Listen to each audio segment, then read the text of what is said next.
Nathan, once again, staggering unemployment numbers. Yeah, let's just step back from the grim case and death toll numbers and look at the economic pain for the last few weeks. Here's a graph of the last 4 weeks of unemployment claims. I mean, quite incredible.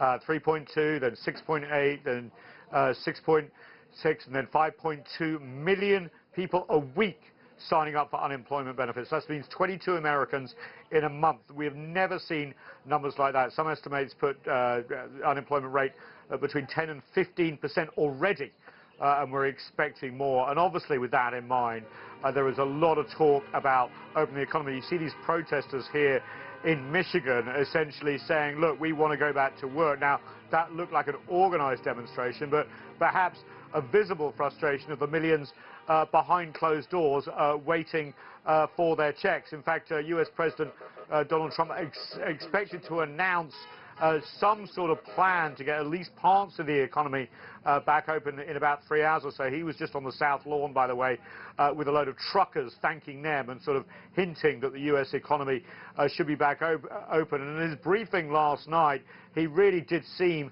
even though the figures are still terrible here in the United States and definitely not going down, that America should think at least about getting back to work.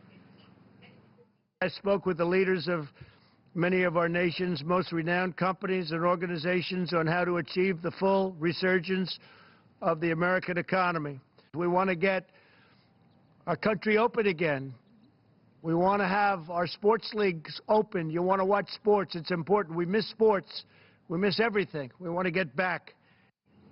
Yeah, I hear him. I miss sports, miss restaurants. We all miss everything. But the big question is, how do you get this economy open without putting more lives at risk? And, you know, preempting the U.S. president, he's actually going to be on a call with governors now from all the states. Remember, we've got these regional groupings emerging from different parts of the country that are organizing their own plans for reopening separate from the White House. We have a 6-state grouping on the East Coast led by New York. We have one on the West Coast, and then we have a Midwest group announced just a couple of hours ago, which actually unites Democrat and Republican governors.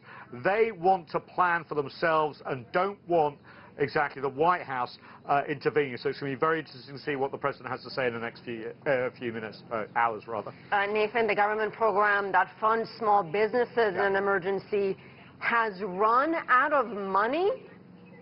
Yeah, the Paycheck Protection Program, which had $350 billion earmarked for it, which essentially pays companies not to lay off their workers at very low interest rates or none, is just completely sucked dry. Now, there were problems starting it up, but I can tell you it has been completely oversubscribed. They want more money from Congress, but as you know, Congress is out, and they differ on what the priorities should be. Quite incredible drain on the U.S. Treasury going forward. Nathan King, live for us at the White House.